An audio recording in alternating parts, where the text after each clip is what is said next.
Welcome to my channel, and we are diving through the pages of Your Invisible Power by Genevieve Behrend. It was first published in 1921 and it is in the public domain. The previous chapter captured a how-to formula to attract things to ourselves.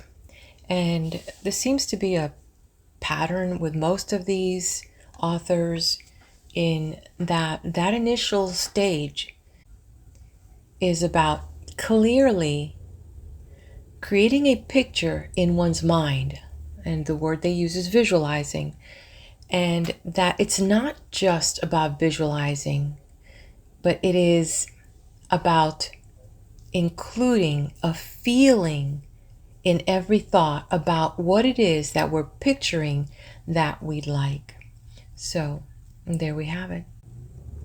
We, each one, must become like artists in that sense that we are defining to this incredible canvas what it is that we are transferring from that power of feeling onto the canvas of life. Okay, it's good enough for me. What about you? What do you think about that? Okay, so let's go on to chapter 3. Relation between mental and physical form. Your Invisible Power by Genevieve Behrend. Some persons feel that it is not quite proper to visualize for things. It's too material, they say. But material form is necessary for the self-recognition of spirit from the individual standpoint. And this is the means through which the creative process is carried forward.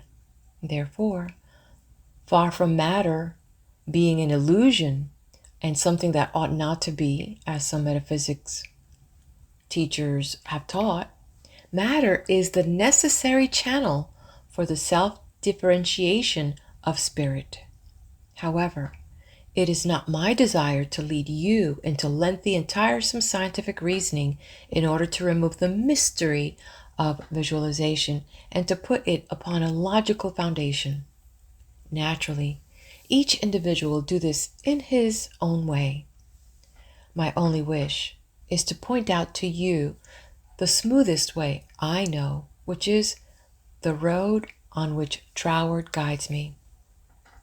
I feel sure you will conclude as I have, that the only mystery in connection with visualizing is the mystery of life taking form, governed by unchangeable and easily understood laws. We all possess more power and greater possibilities than we realize, and visualizing is one of the greatest of these powers. It brings other possibilities to our observation. When we pause to think for a moment, we realize that for a cosmos to exist at all, it must be the outcome of a cosmic mind, which binds all individual minds to a certain generic unities of action, thereby producing all things as realities and nothing as illusions.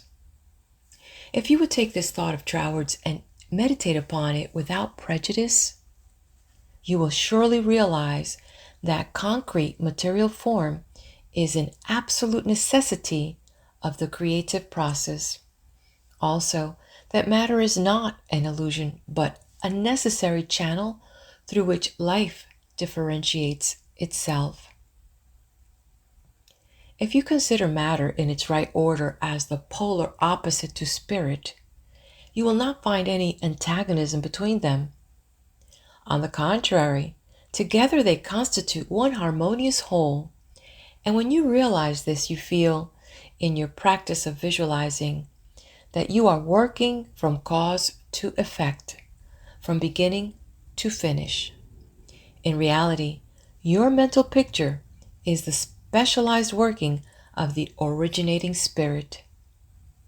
One could talk for hours on purely scientific lines, showing, as Troward says, that raw material for the formation of the solar systems is universally distributed throughout all space. Yet, investigation shows that while the heavens are studded with millions of suns, there are spaces that show no signs of cosmic activity. This being true, there must be something which started cosmic activity in certain places, while passing over others in which the raw material was equally available. At first thought, one might attribute the development of cosmic energy to the etheric particles themselves.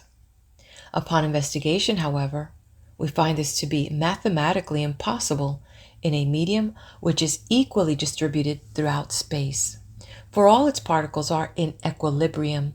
Therefore, no one particle possesses in itself a greater power of originating motion than the other. Thus, we find that the initial movement through working in and through the particles of primary substance is not the particles themselves. It is this something we mean when we speak of spirit. The same power that brought universal substance into existence will bring your individual thought or mental picture into physical form. There is no difference of kind in the power.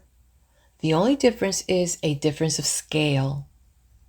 The power and the substance themselves are the same. Only in working out your mental picture, it has transferred its creative energy from the universal scale to the scale of the particular, and is working in the same unfailing manner from its specific center, your mind. And that concludes Chapter 3. Let's move on to the next video for Chapter 4.